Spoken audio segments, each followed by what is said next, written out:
Bonjour à la une des quotidiens parus ce mercredi 27 décembre 2017. L'affaire Imam Ndao et compagnie a été largement évoquée. Vox Populi barre à sa une ce que dit l'ordonnance de renvoi de l'Imam Ndao et compagnie. Selon l'instruction, Imam Ndao et sa bande voulaient créer une base de Daesh au Sénégal. Vox Pop révèle comment le lien a été fait par les enquêteurs entre l'imam Ndao, Mokhtar Djohane, Oumar Diaby alias Homsen et les autres mis en cause. Au total, 32 inculpés seront jugés pour association de malfaiteurs en relation avec une entreprise terroriste et blanchiment de capitaux dans le cadre d'activités terroristes en bande organisée, mais également actes terroristes par menace et complot, entre autres chefs d'accusation. Bref, ça sent mauvais pour l'imam Ndao et compagnie. Libération de titrer la saga des Boko Haram sénégalais, toujours concernant l'affaire Imam Ndao. Le journal Libé revient sur l'histoire secrète du combattant Mohamed M. dit Abou Zikifli et de sa fiancée. D'autre part, Mokhtar Djohane alias Abou Anwar, le retour des Boko et leur mystérieux programme pour le Sénégal.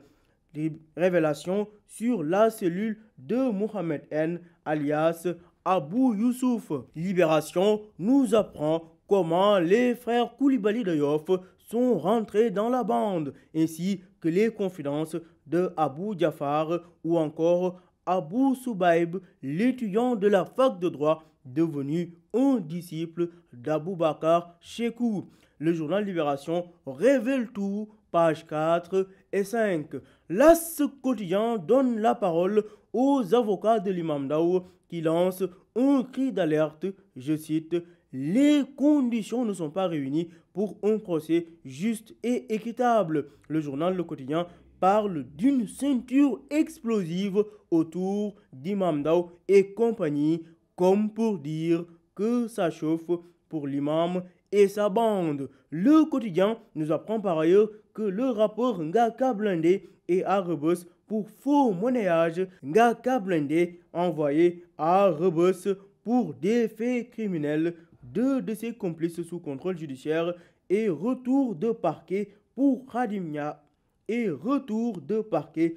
Khadim Thiam, renseigne l'Obs. Vox Populi nous apprend que le rappeur Ngaka Blindé et sa bande sont à Rebeuss. Pendant ce temps, Gadiaga et Rampinou dans l'attente. Libération concernant l'affaire Cheikh Gadiaga révèle que le cyberdélinquant a été fondu et confondu hier lors de son audition. Justement, échange musclé entre Gaston Beng et Cheikh Gadiaga hier lors de leur audition à la section de recherche, renseigne le journal L'Enquête. Affaire Mimi Touré, Mame Mbaye Niang, le ministre du Tourisme, affirme que Mimi Touré sait de quoi elle parle. Selon Mame Mbaye Niang, Aminata Touré a tout son soutien, à lire page 6 de l'As. Toujours concernant l'affaire des 200 milliards de francs CFA recouvrés dans la traque des biens supposés mal acquis, Abou Abel Thiam, membre du secrétariat exécutif national de l'APR, conforte Mimi Touré et va même plus loin. Les détails, page 7 de Vox Pop. Suspension des concertations politiques, le dialogue au plus bas, titre Le Quotidien, comme pour souligner que Seydou Nourouba n'arrive pas pour le moment à tenir les rênes. En effet, des désaccords subsistent toujours concernant le bulletin unique, le parrainage et le montant de la caution à payer pour les présidentielles de 2019. Pour l'instant, l'on assiste à un dialogue de sourds entre le pouvoir et l'opposition, à lire page 6 du quotidien.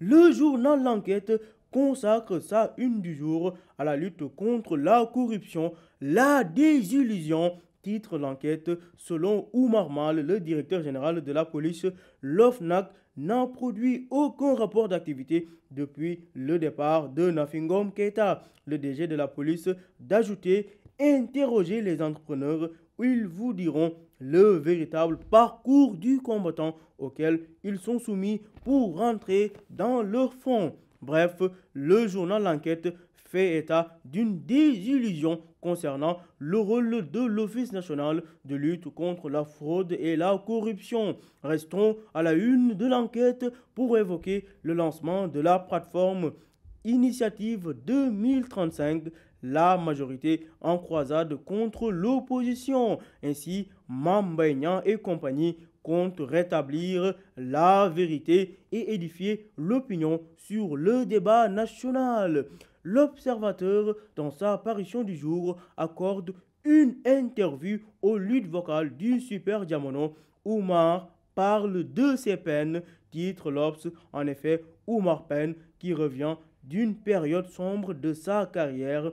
J'avais perdu la voix, j'ai subi 3 interventions chirurgicales, je reviens de très loin, a déclaré Oumar Pène, qui renchérit: c'est mon épouse Bana qui m'a le plus soutenu dans ma maladie. Oumar Pène se livre à bâton rompu dans les colonnes de l'Obs. Sport, lutte avec frappe, Tafatine annonce: je veux battre Yekini Junior en quelques secondes. Confilas Stade, le quotidien sportif, s'interroge sur le profil du défenseur qui devrait remplacer Karambodj, blessé et opéré du genou. Dilo Bodji, une alternative pour Aliou Cissé, s'interroge nos confrères de Stade, alors que le cas Sadio Mané commence à inquiéter. Pour la 3e fois d'affilée, Sadio Mané est remplaçant à Liverpool.